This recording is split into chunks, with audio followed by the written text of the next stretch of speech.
2 years ago or 3 years ago, there was a short animated film that was nominated for an Academy Award called Granny O'Grim.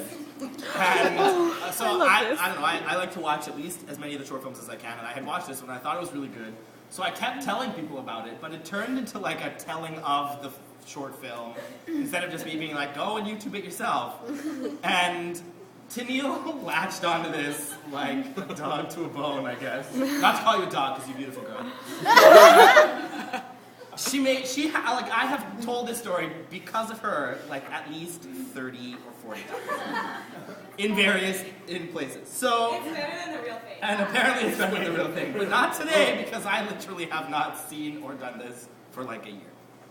My question was going to be, has anyone actually watched the YouTube? Because this is good enough for me. Because it's so good, but this is better. Okay, also the disclaimer is that the Granny O'Grim, the character that I'm about to portray for you, is supposed to be Irish, and the accent that I do comes out vaguely Cajun or Caribbean, and you just have to accept that.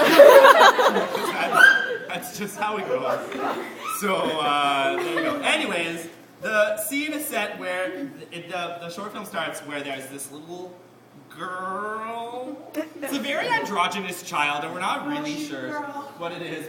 She's a girl. But we're pretty sure it's a girl, I think, who's like sleeping, and it's a stormy night, and she's in her bed, and she's got these big, huge curls, and she's like pretty much asleep. And then Granny O'Grim comes up with her cane or walker, and opens the door and goes, "Are you asleep? Are you asleep?" And then she like sort of approaches the child and goes, "Are you asleep?" Clearly waking this child. And goes, "Oh, darling, you're not sleeping. I know what you want. Your favorite." She goes, toddles over, gets this huge book, sits down, and this kid is like, I'm not sure. But where Granny O'Grim is clearly oblivious and opens the book to Sleeping Beauty.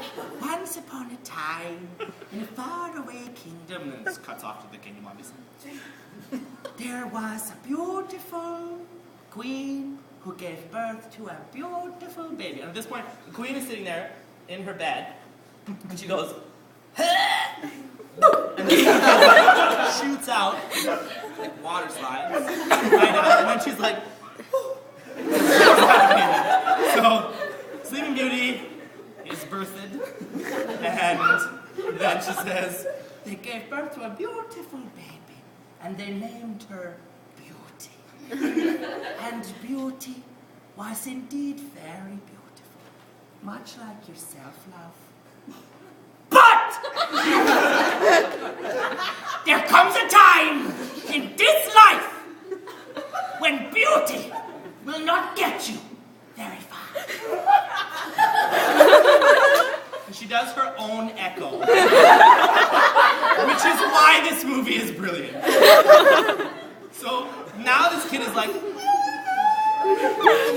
but whatever. Granny O'Grim continues.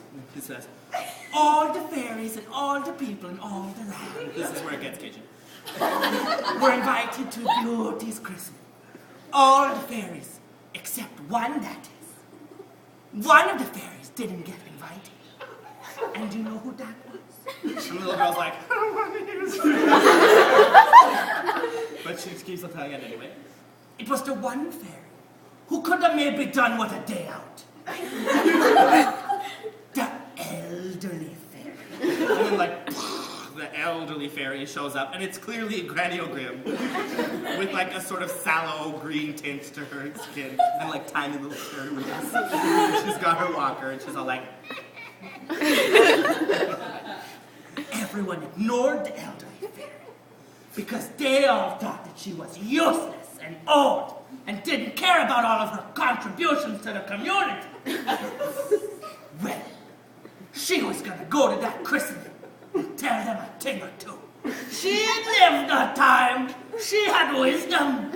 So she like flies weirdly to the christening. And at the christening, the other fairies, who are all like super perky boobed and like whatever, like they're there, and then when she arrives and she's all like, they're like, oh, Emily Fairy, we didn't invite you because we thought you had a bad knee. And then one girl's all like, she smells like dirty bed sheets. And there's another one's all like, we thought you were dead.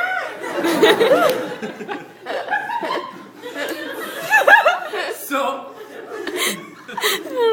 the Granny O'Grim continues and sort of cuts between the two, and the little kid is like getting more and more traumatized as this is starting. And she goes, well, she decided to show them a thing or two and erupted into a giant cloud of toxic green gas. And then she laughed.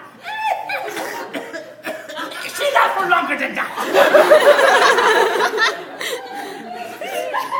So, you won't invite me, will you? Well, I'll show you. And then she raised her walker above her head and cast a terrible spell on everyone at the party so that they would die if they ever fell asleep. And then there's like lightning that shoots out of her thing, and all the fairies are like, I'm zapped. Oh no. And then it cuts back to Granny O'Grim. Well, I guess that's it for tonight, love. And the kid's like, sleep tight. Don't let the bed bugs bite. And she totters out of the room. I'll see you in the morning. With the help of God. And then the credits roll, and she's like, go to sleep, go to sleep. And they would all go to sleep. If they ever fell asleep, they would die. Die, die, die. We're all going to die. If they ever fell asleep, they would die. And that's how.